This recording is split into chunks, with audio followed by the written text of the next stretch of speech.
Okay, guys, we're gonna get this started. Welcome. This is so low. This is like Nicky B's height for us. Okay. Hello, everybody. Welcome to the first ever, maybe annual roast of Milo Mack.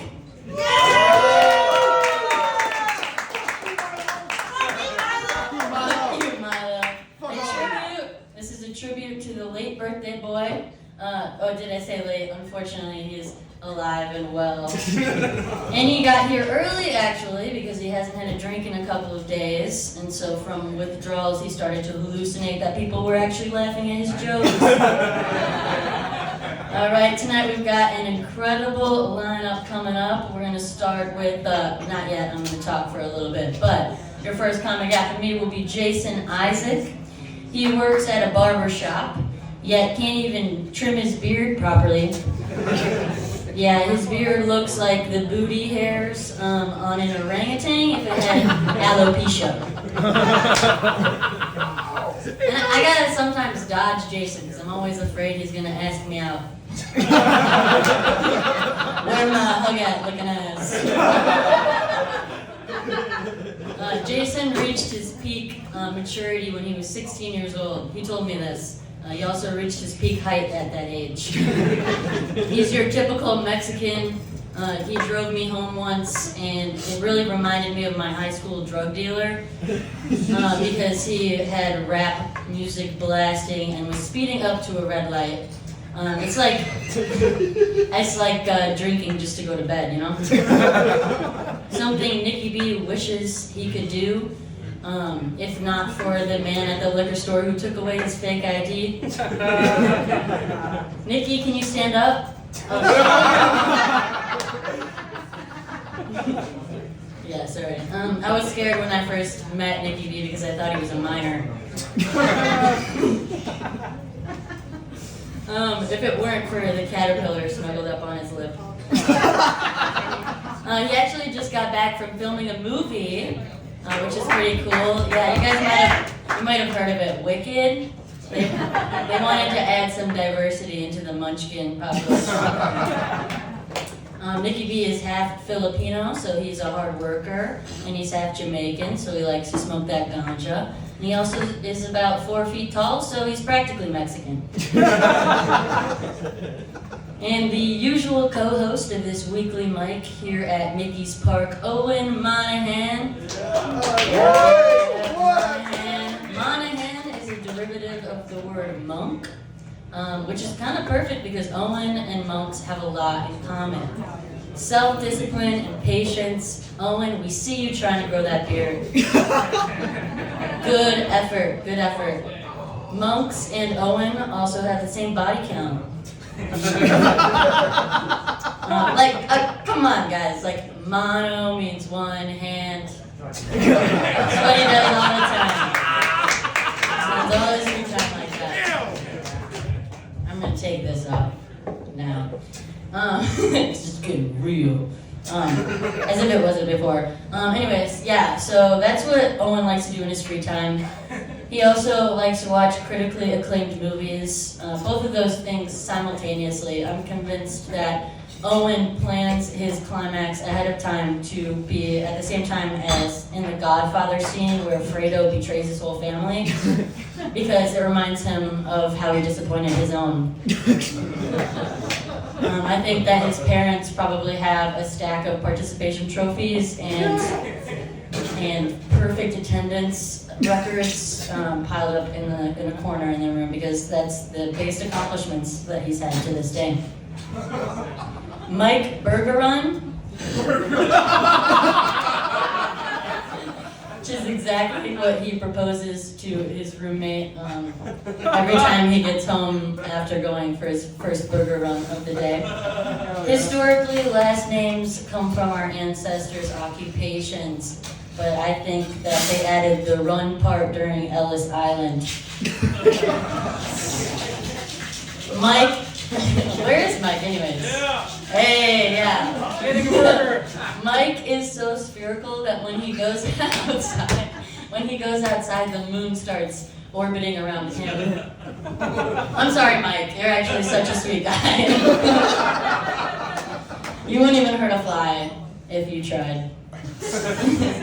you could try. Mike's apparently in a long-distance relationship, too. We just wouldn't know her. There's another female here that's coming up tonight, Jennie Weaver. Let's go. She pops into this mic every once in a while, blessing us with her presence. But she's actually just a follower. Like, she gets her whole style from Billy Ray Cyrus.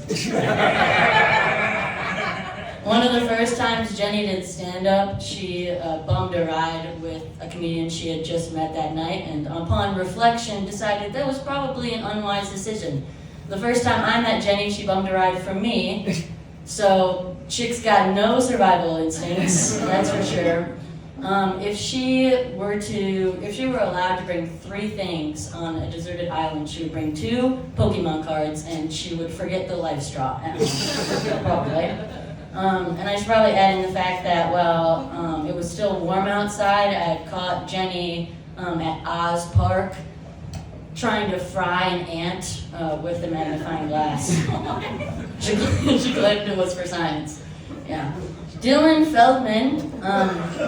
Yeah. I'm actually jealous of Dylan because he always looks like he just woke up from a 3-hour nap and doesn't remember where he is.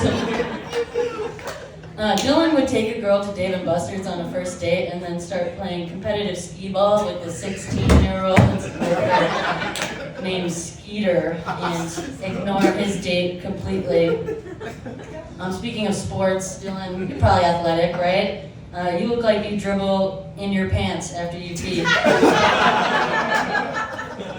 And then you just go about your day.